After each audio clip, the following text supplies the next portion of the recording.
Today is the 6th day of the Hebrew month of Marcheshvan, and we are celebrating the 856th anniversary of Rambam, Maimonides' ascent, historic ascent to the Temple Mount, which he writes about personally in a letter celebrating his time on the Temple Mount, which we'll discuss a little bit later.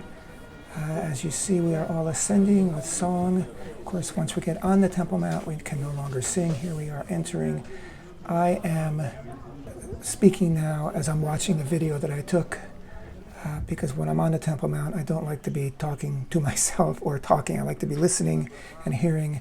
Here is Rabbi Yisrael Ariel of the Temple Institute, and he is also with us today. Many hundreds of people went up in the morning. This is the afternoon time that we can go up, and he is talking a bit about Rambam right now and about the Temple Mount, where we can go, where we can't go, even though I see that most everybody up here with me are veterans of the Temple Mount, and everybody knows exactly where we can go and where we cannot go.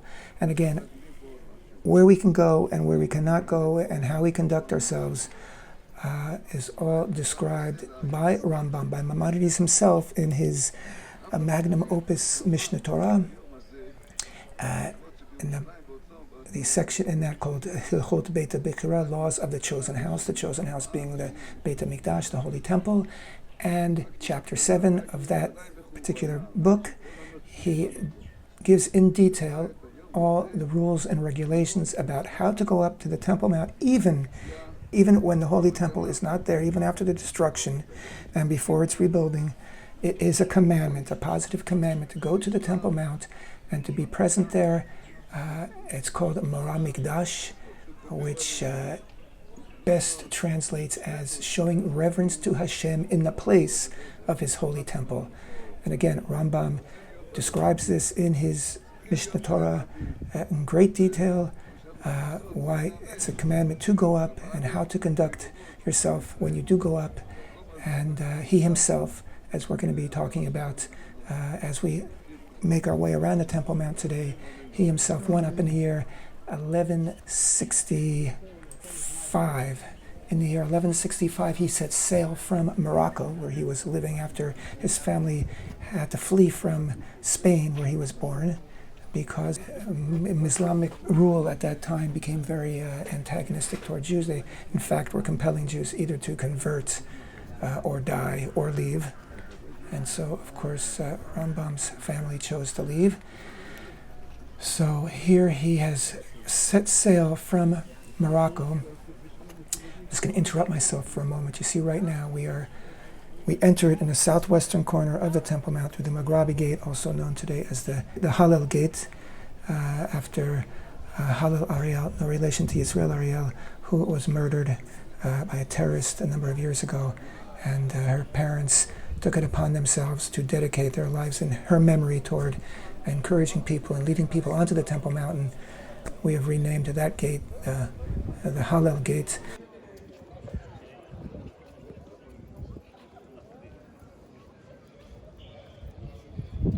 So we are in the southern end of the Temple Mount, heading from west to east. There is the Dome of the Rock, and that is where the Holy Temple stood. And that low-lying wall in the distance is probably the exact location of the Hail, which is where people who had not been treated by the ashes of the red heifer could not go beyond that point.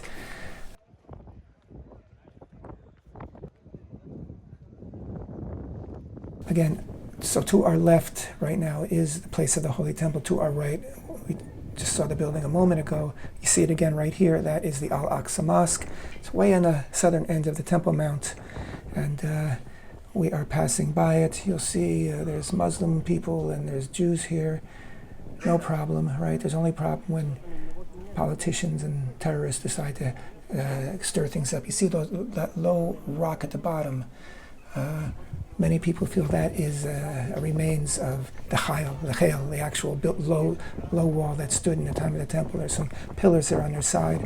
Who knows from what era they're from. In the distance is the Mount of Olives.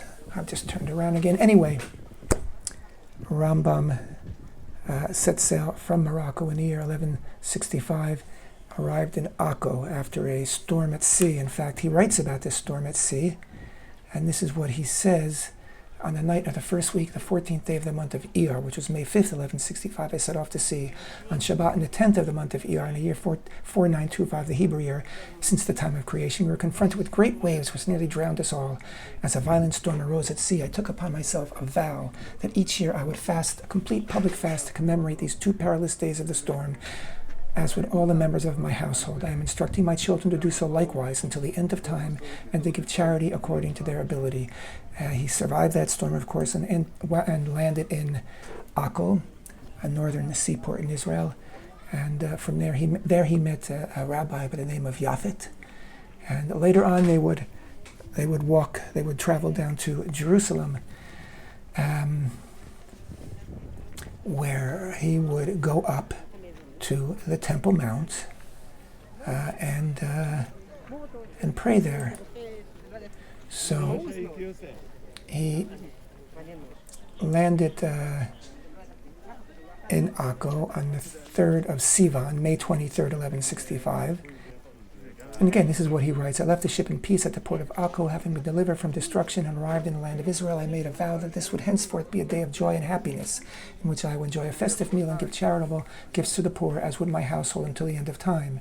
On Tuesday, the 4th day of the month of Marcheshvan, in the year 4926, again, 1165 still, from the time of creation, I left Akko and set out for Jerusalem, encountering many dangers along the way. I entered the great and holy house and prayed there on Thursday, the 6th of the month of Marcheshvan, October 21st, 1166. The great and holy house is an expression that we use till to this day, in some of our liturgy. In the Birkat Hamazon and the grace after meals, we refer to the holy temple as the great and holy house. Now, some people say, what are you talking about? There was no temple there. I'm going to interrupt myself again. We've stopped. We've reached the eastern extremity of the Temple Mount. We're about to turn north. And Rav Ariel has decided to stop and give us a little lesson, a 5-minute Devar Torah, discussing the Temple Mount. And the police object. They say, you're not allowed to stop here. And Rav Ariel says to him, I've been going up to the Temple Mount for 50 years now. I know exactly what I can do. He's not giving in. And you'll see that the police, with all his protests, has to stand down, and allow the rabbi to talk. It's absurd that this is what we have to argue about and what we have to struggle for and fight for. These ridiculous little details. I mean, we're on the Temple Mount. We're not bothering anybody. We have limited time there because of the current rules. And he wants to stop here and speak here. So what he is talking about is something very similar to what I'm going to discuss now, and I'll tie it in. The great and holy house is an expression for the holy temple. Some people say, well, there was no holy temple there, so obviously he's talking about a big synagogue.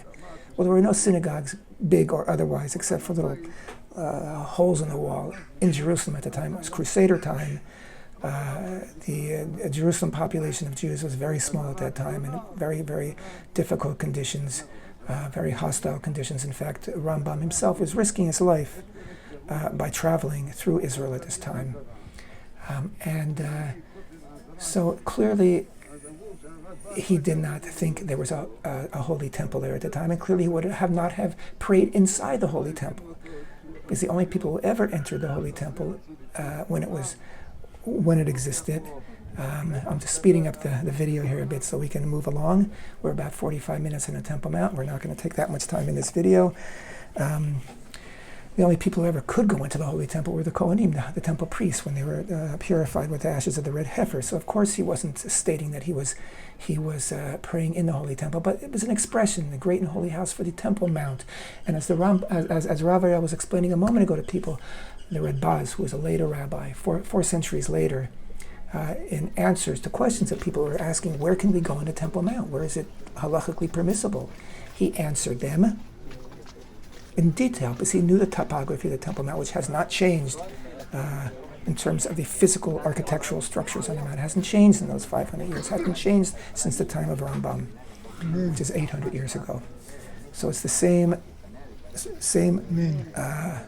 same layout there. So we know exactly from the Rabbaz where we can go and can't go. And the Rabbaz at the time when he was there, and also the time of Rambam, many Jews referred to the Dome of the Rock as HaMikdash, the temple, because it sits where the temple sat. They didn't think it was the temple, but they referred to it as the temple. It was sort of shorthand for temple. So what Rav Aryeh was explaining a minute ago is that there's certain terminology that the Rabbaz used, which was common. He was answering people's questions, so he was using the common terminology. And you have to understand that in order to understand exactly what he's saying. Because now you see this policeman right here, we're praying now, and he stopped that young man because he was moving too much.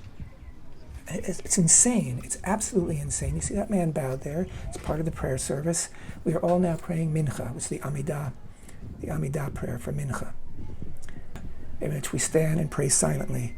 This is now permissible, on the Temple Mount, according to the insane rules that status quo, they call it, that guide, limit Jewish conduct on the Temple Mount. But we have made great headway. And you see we are here all praying, we're due east of where the temple stood. And we have a minyan, more than 10 men required to pray in a minyan. You'll see in a few minutes the police will try to rush us along. We're not done yet. So again, there's a lot of resistance. That's how it goes. That's how we take step forward. As you may have heard last week, a judge actually recognized Jewish rights to pray in the Temple Mount. And no sooner had this judge recognized Jewish rights then the police minister in the government of Israel appealed her decision and basically had the next judge overturn that decision. So again, as far as the government would like to make it look, we're praying here because of the grace, the good grace of the police. It's not the case. Actually, it's a law in Israel that we have the right to pray here, and actually it's the law, the Jewish law, that we have the right to pray here and the responsibility to pray here. Nobody can take that away from us. So the police like to play a game and they like to harass us and limit us. Again, we had a few years where we had a very friendly Minister of Police, Minister of Internal Security, who allowed us to make tremendous progress. Right now in the current government, the Minister of Internal Security is on record for being against any Jews on the Temple Mount. So we're back in the trenches here a bit, but we are praying, and that's not going to stop. And we'll continue to expand our rights, our presence, and our prayer in the Temple Mount as we go along. Anyway, as I started to say earlier, Rav Aryeh was explaining that, and some people again today who are skeptical or who are against people going on the Temple Mount, Jews going on the Temple Mount, they'll try to pick apart what the Rabbaz said, Rabbi David Zimri, who was a 16th century rabbi. He was a rabbi part of his life in Cairo, part of his life in Jerusalem, and part of his life in Sfat. And of course, when he was the rabbi of Jerusalem, he was getting these questions from people who obviously were going up, because otherwise they wouldn't be asking the questions. They're not theoretical questions. And he answers them in great detail. And again, you have to understand the language at the time. You have to study it. In reality today, there is no argument halachically between any rabbis, those who are for or against going onto the Temple Mount, about whether it's permissible to go up under certain halachic conditions. Obviously, going to a mikveh, not wearing leather shoes, and a number of other ways in which we must conduct ourselves. The argument today is limited to those who, for political reasons, either they are afraid of Muslim reaction, or they're afraid that some people will go up and not follow the proper rules, which, by the way, Jews can go up freely in Torah groups, not as Jews, not wearing a kippah, not any visible signs of being Jewish, and not restricting yourself to the areas when Jews can go. So as far as people who might, God forbid, violate the rules of Jewish conduct in the Temple Mount, they can do that anyway. It's got nothing to do with Jews going on the Temple Mount, according to halacha, praying on the Temple Mount. Anyway, to pray in the Temple Mount is a fantastic privilege, historic privilege, 2,000 years. Jews have been longing for this. I should actually footnote myself right here. There were times, many times throughout those 2,000 years, I hear again, a policeman is trying to rush this person.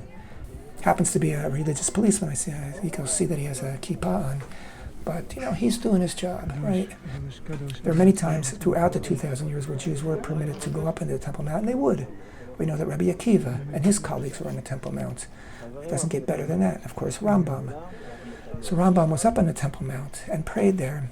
And 2 days later, he went down to Hebron and prayed at the Machpelah cave. And I just want to read again from his letter that he wrote on a Sunday the following week, following his time on the Temple Mount, the 9th of the month. I left Jerusalem and set out for Hebron to visit the graves of our forefathers in the cave of the Machpelah. On that day I stood and prayed at the cave. May God be praised for everything. These 2 days, the 6th and the 9th of the month of Marcheshvan, I vowed will be for me life festival days, filled with prayer and happiness, food and drink. Sudat mitzvah, we call this in Hebrew. It's a special thing that you do to celebrate a special event, a miracle that happened perhaps, a recovery from an illness, God forbid, or from an operation. May God help me in all my endeavors and make true for me the verse, my vows will I pay unto Hashem. Amen. Just as I merit to pray in its ruins, may I soon see myself in all Israel, its comfort, referring to the Beit HaMikdash, the Holy Temple, and Jerusalem, its comfort speedily. Amen. So he made a vow that he should honor the day that he went up to the Temple Mount forever, with a Sudat mitzvah, with a day of happiness and festivity, food and drink, and that his descendants to the end of time should also do so. I have heard that there are some people in the world, I'm not sure where they live, who can trace their lineage to Rambam, to Maimonides. If you're one of those people, wow, let me know. I'd love to know. And I certainly am quite confident that you are fulfilling the vow made by your great ancestor, Rambam, Maimonides, Moshe ben Maimon in Hebrew. Moshe, the son of Maimon. You see a man there photographing. That's someone from the Waqf. They love to take photographs. We post them sometimes. They love to keep their eye on us. They used to be right in our face. Again, another improvement over the past couple of years. The police keep them at a distance now. They used to be horribly, literally in our face, and if someone would move or move their lips, they would scream, he's praying, and the policeman would oblige them by telling that person to stop or leading them off the Temple Mount. So that was his personal response, reaction to going up onto the Temple Mount. We are no less delighted to be in the Temple Mount and no less appreciative of the amazing opportunity, this moment in history when we are returned to the land of Israel. We have sovereignty, even though our governments repeatedly have resisted actually really imposing our sovereignty on the Temple Mount. It's a consistent problem with all the governments. And again, we have made headway, and that's because more and more Jews are going up to the Temple Mount in purity. It's a shorthand for according to halakha, according to the Jewish rules and regulations. There's only so much the police can resist. And right now we've moved along, and now we're saying Kaddish. All this is fairly new, being able to pray like this, to the extent that we can. Of course, we still can't go up with a talit, or with tefillin, or with prayer books. We can go up with our cell phones, our smartphones, and on them people have the prayers. So if you see people looking at their smartphones, they're not texting friends, and they're not being disrespectful, God forbid. They are looking at the text of the prayer or the Psalms or whatever they are reading. As you may know, we always start in the southwestern corner. That's not halakha that we need to enter there. That's just the one gate of the dozen gates that lead to the Temple Mount. It's the one gate that's open for non-Muslims to enter. Again, another sign of the basically apartheid-like standards of the status quo in the Temple Mount. That Jews and other non-Muslims, Jews and Gentiles, only have access through one gate and only through very limited hours, 5 days a week. Whenever there are Muslim holidays, next Tuesday there will be a Muslim holiday, Jews aren't allowed on the Temple Mount at all. So here we are continuing all the way up to the northern extremity of the mount, and now we're heading now we're heading west, back toward the western side. We make a circle around the inner courtyards of where the Holy Temple stood, It is the area that only people who are been purified by the ashes of the red heifer could possibly ever enter with their offerings. Only and other than that, the Kohanim, the priests, the Levites would be there. And now we are approaching to where the inner courtyard would begin, where that low wall is. That's as far as we will go. I'll give you a panorama of the courtyard. Now I'm pointing the camera into the inner courtyard where those arches are, the eastern end of the courtyard. That's more or less where the Duchan was, where the Nicanor gate was, and the Levites would stand there and sing. We're moving now toward the western extremity. In that corner there is where the animals would be slaughtered. I think I passed too quickly. You can go back and you can pause. Maybe we'll see it again now.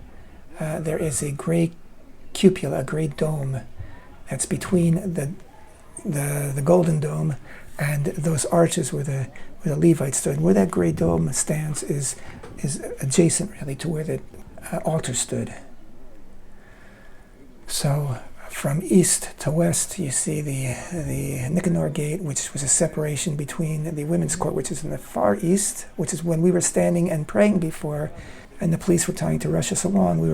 We would be facing the gate leading into the women's court, but now we're just looking at the inner court. It's the court of the Israelites, and where the Nicanor gate is, and further in where the altar is, it's the priestly court. So from east to west, you have the women's court, the Nicanor gate, the Duchan, the platform where the Levites would stand and play their instruments and sing. And a little bit further west, where the great stone altar was, where the offerings would be brought up to. And a little bit further to the west, again, was the area where the animals were slaughtered.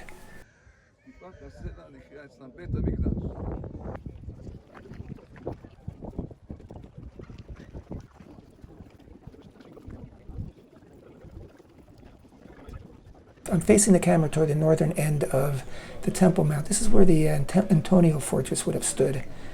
And there are some bedrock in that area, which you didn't see in the camera there, which many people believe is what it was built upon.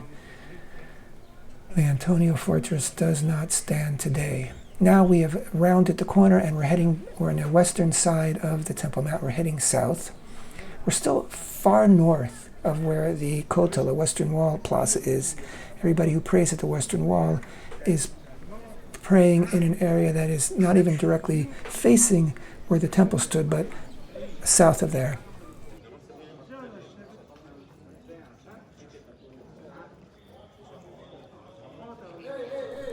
Right now, you see everybody's turning around. You'll see in a second. As we were walking, maybe you heard it, an Arab man who was sitting in the side jumped up and shouted, "Whoa, whoa, whoa, whoa, Yehudi!" And he was pointing to this man. I don't know what he was claiming he did. Maybe he tried to bow down. Maybe he did bow down. Maybe he prostrated himself, threw himself on the ground, or maybe he just walked off to the side a bit. So now the policeman is escorting him. He's going to take him off, and he's going to have a talk with him after we get off the Temple Mount. Again, just ridiculous. It's ridiculous that a man can't freely move on the Temple Mount. I don't know. I can't follow up on it. I don't know what happened after he was taken from the temple. I mean, he came down with us, but he was being escorted by this policeman the whole time and talked to after we got down. I don't know if they arrested him. I don't know what. Now we are standing directly west of where the Holy Temple stood, in that door where the Dome of the Rock is. You're looking into where the Holy of Holies was. And of course, the Holy of Holies was the inner sanctum of the Holy Temple, where the Ark of the Covenant was, and where once a year the high priest would enter with an incense offering on Yom Kippur. So we often pause here, and the people also pray here. Again, I think this is maybe where the man was praying last week, when the police objected. The police want to determine to us where we can and where we can't pray, where we can and where we can't stop. Passive resistance is moving things forward. So we're about to leave now. This is really our last step along the way. And we always leave through the same, we leave through the same gate, which is actually still north of where the Western Wall Plaza stands. So once we leave, if you want to get back to the Western Wall area, you have to do a bit of a walk around. But this is it. So we've been on the Temple Mount today, the 6th day of Marcheshvan, honoring the Rambam. It's a modern tradition, and I believe it's a modern tradition of about 15 years, and I believe that it was the Temple Institute that began marking this day and celebrating and making known that this is a day for a pilgrimage to the Temple Mount. And it at some point took off, and now many people save this day to make a special trip to the Temple Mount to honor it. As you see, as you leave the Temple Mount, you don't want to walk off with your back toward where the temple stood. So people are walking backwards as they exit. And in a moment you'll see, after people exit, there are a number of people who will then prostrate themselves because we're not allowed to by the police to do so on the Temple Mount. It's a commandment, because it's a commandment on the Temple Mount to prostrate yourself as an expression of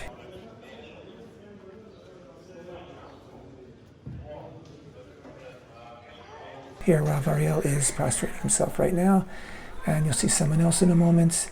It is a commandment to do so in the Temple Mount. Police will not allow us. So there are people, as I said, who as soon as they come off, they will do it. Okay, thank you very much for being with me today. We are concluding our video. As we leave, there's always some song. You see right behind where we're dancing and singing is the border police, the police station right there. Oftentimes, if you've been arrested for nefarious crime of praying or bowing down or whatever it is that the police decided that day you're not allowed to do, they will take you there for whatever, and then sometimes send you on to another police station. They can really harass you, and thank God that the people who go up to the Temple Mount are fearless and persistent and are always moving forward. Thanks for being with me today.